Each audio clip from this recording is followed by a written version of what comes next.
Então, passando para o terceiro e último vídeo sobre a Primeira Guerra Mundial, a gente vai começar então a falar um pouco da cronologia de toda a movimentação que vai acontecer na Primeira Guerra.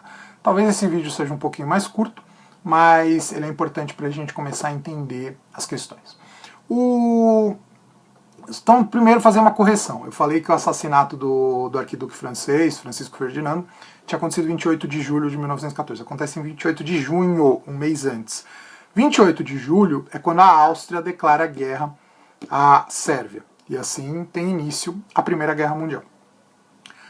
A Áustria declara guerra à Sérvia, a Alemanha declara guerra, a Rússia declara guerra à Áustria, porque tinha se aliado à Sérvia, e a Alemanha declara guerra à Rússia e à França por causa das alianças que existiam. Então ali você já tem a Tríplice Entente e a Tríplice Aliança. A Tríplice Aliança ela é formada por Áustria, Hungria, Itália e Rússia. Áustria, Hungria, Itália e Alemanha. Áustria, Hungria e Alemanha entram na guerra, Itália não. A Itália tinha algumas diferenças com o Império Austro-Húngaro, porque parte das terras italianas, quando acontece a unificação, eram do Império Austro-Húngaro, enfim. Então eles acabam não entrando na guerra do lado da Tríplice Aliança. Ela faz parte da Tríplice Aliança, mas ela não entra na guerra. Em 1915, a Itália vai entrar na guerra, mas do lado da Tríplice Entente. Vai entrar na guerra do lado de França, Inglaterra e Rússia. Ela rompe com a Tríplice Aliança e ela acaba entrando na Tríplice Entente, que na verdade já deixa de ser tríplice, porque a gente já tem mais países, mais nações entrando nessa guerra. A Alemanha, como eu já disse nos vídeos anteriores, ela tem um grande problema, porque ela tem a guerra em dois frontes. Ela tá, de um lado tá a Rússia e do outro lado tá a França.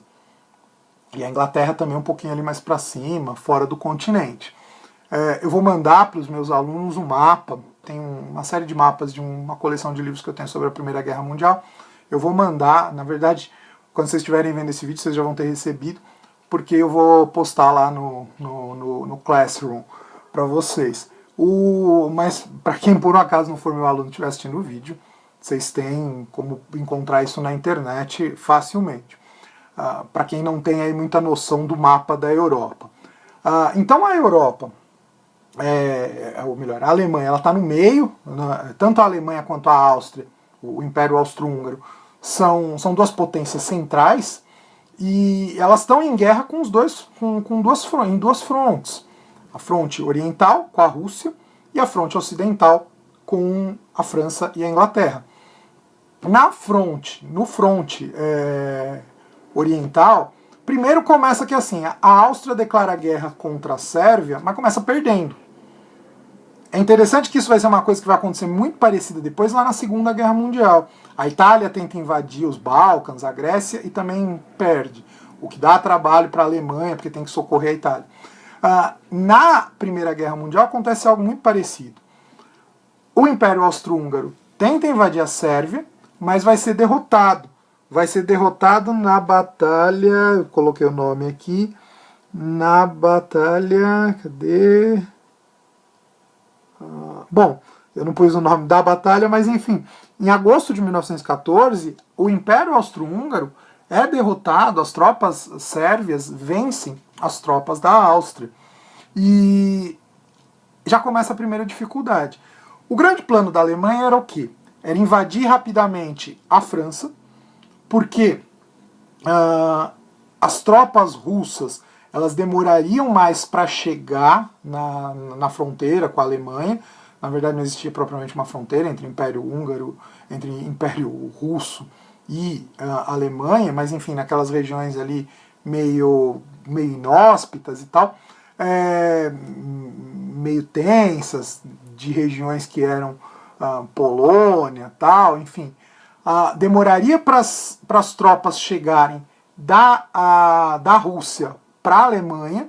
Nessa demora até a chegada das tropas russas, a Alemanha queria invadir rapidamente a França pela Bélgica, A Bélgica, que era um país que tinha se declarado neutro quando estoura a guerra, mesmo assim, a Alemanha invade a Bélgica no comecinho ali, em 1914, que é o que leva a Grã-Bretanha a entrar na guerra, a desculpa que a Grã-Bretanha tem para entrar na guerra.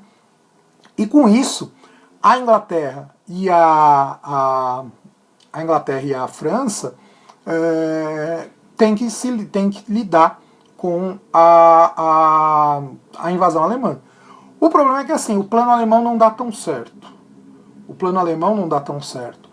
O que era o objetivo da Alemanha, chegar logo em Paris e assim neutralizar a França na guerra, acaba levando à chamada Batalha de Marne, que vai se dar ali entre setembro de 1914, e a França não vai ser vencida.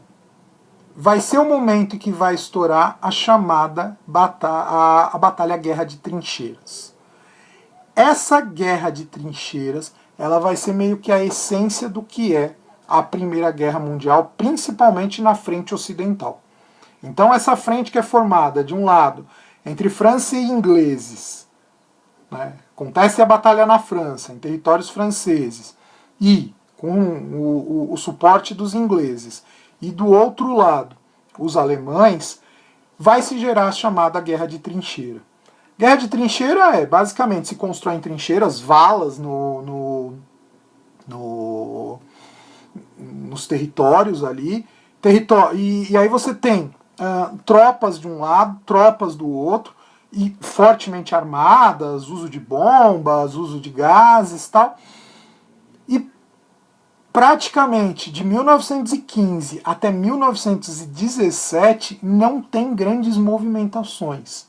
Esses grupos ficam ali meio que se olhando, se encarando, lógico, fazem ataques uns aos outros, mas cada palmo de terra que se conquista é vitória, e hoje pode ser que eu conquiste, amanhã esse território perde, ou daqui a um mês se perde, enfim.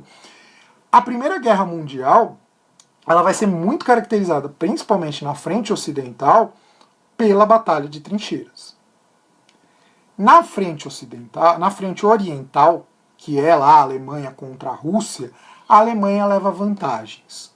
Porque o exército russo estava extremamente mal preparado. Apesar do dinheiro, né, dos investimentos, isso até no trecho que eu li lá do livro dos Romanov, isso aparece. Apesar do investimento, a Alemanha leva grande vantagem sobre as tropas russas. A gente vai ter depois a entrada do Império Turco-Otomano, que é a base do que é hoje a Turquia. O Império Turco-Otomano é um império histórico que surge lá na Idade Média ainda, só que, óbvio, já na Idade Moderna, na Idade Contemporânea, já é um império que está praticamente morrendo, se esfacelando, e com o fim da Segunda Guerra, como entra do lado que vai acabar perdendo, se esfacela por total. A gente vai ter, como eu disse, batalhas na Oceania, batalhas no norte da África, enfim, mas basicamente o centro da Primeira Guerra vai se dar na Europa. Chega 1917, os Estados Unidos entram na guerra. Até então, os Estados Unidos estavam só meio que dando suporte, principalmente para o pessoal da Tríplice Entente, mas os Estados Unidos entram na guerra, porque, enfim, parece que há um ataque marítimo, depois posso até confirmar isso, mas enfim, parece que há um ataque marítimo dos alemães às tropas americanas, então é a desculpa também que os Estados Unidos, aliás, agora lembrei, os Estados Unidos vinha trazendo suprimentos para os europeus, e aí um navio é atacado, e com isso vem a desculpa dos Estados Unidos para poder entrar na guerra. O Brasil também vai ter uma participação na Primeira Guerra, menos efetiva do que vai ser depois na segunda. Na segunda, quando for falar disso, a gente fala um pouquinho da questão da Força Expedicionária Brasileira. Mas o Brasil entra na Primeira Guerra e faz algumas pataquadas, que é uma das curiosidades que eu quero trabalhar com vocês. Mas, basicamente, a participação brasileira ela é uma participação mais de apoio, enviando medicamento, enviando enfermeiros, não é propriamente enviando tropas, né? E, enfim, E a Rússia sai da guerra em 1917. Né? Como eu disse, a Rússia, no finzinho de 1917, a Rússia sai da guerra, ela faz um acordo de paz com a Alemanha, o acordo vai ser chamado Brest-Litovsk. A Alemanha impõe uma paz bastante humilhante para a Rússia, mas a Rússia vai sair da guerra porque acontece a Revolução, e os revolucionários tinham como grande defesa, como grande propaganda para a sua causa, a ideia de que a Rússia não podia ficar participando de uma guerra que não só trazia morte, só trazia sofrimento para o próprio povo alemão. Então, quando a Revolução Russa vence ali em outubro de 1917, os revolucionários, o principal líder deles, o Lenin, acaba fazendo um acordo com a Alemanha, que não foi nada vantajoso para a Rússia não, mas era uma promessa dos revolucionários, então eles cumprem essa promessa. Nas próximas aulas a gente vai falar da Revolução Russa, eu vou entrar com mais calma nessa questão.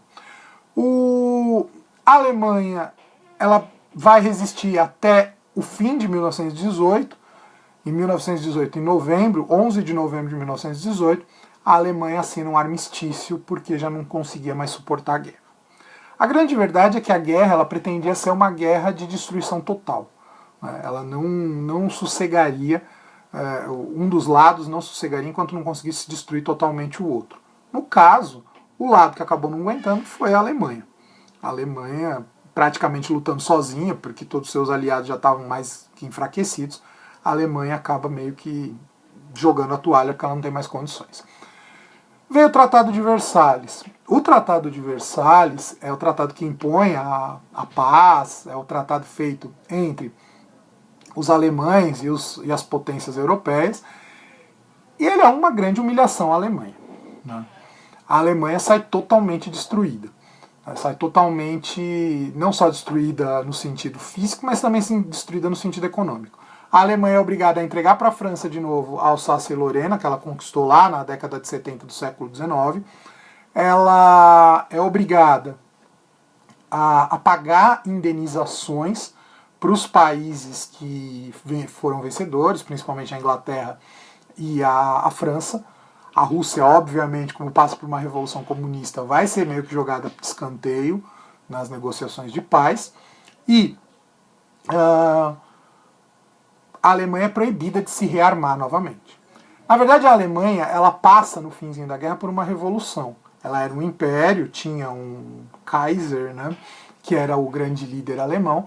No finzinho da guerra, a Alemanha passa por uma revolução e tem um regime social-democrata sendo estabelecido. Em outros momentos eu explico um pouco melhor o que é uma social-democracia. E é um regime republicano, que obviamente, numa situação muito parecida com o que aconteceu com a Rússia, vê que não tem mais condições de manter seu povo sofrendo, decide aceitar a paz. Mas obviamente é uma paz tão humilhante para a Alemanha, que isso despertou um problema muito sério, que é o que depois vai levar ao estouro da Segunda Guerra Mundial. A ascensão do nazifascismo e ao estouro da Primeira Guerra Mundial. Isso a gente vai trabalhar em outros vídeos. E qual era o outro ponto? A Itália também vale a pena a gente falar alguma coisa. A Itália entra na guerra, ela tem principalmente algumas ambições relacionadas ao norte da África, Líbia, Etiópia, regiões que a Itália queria.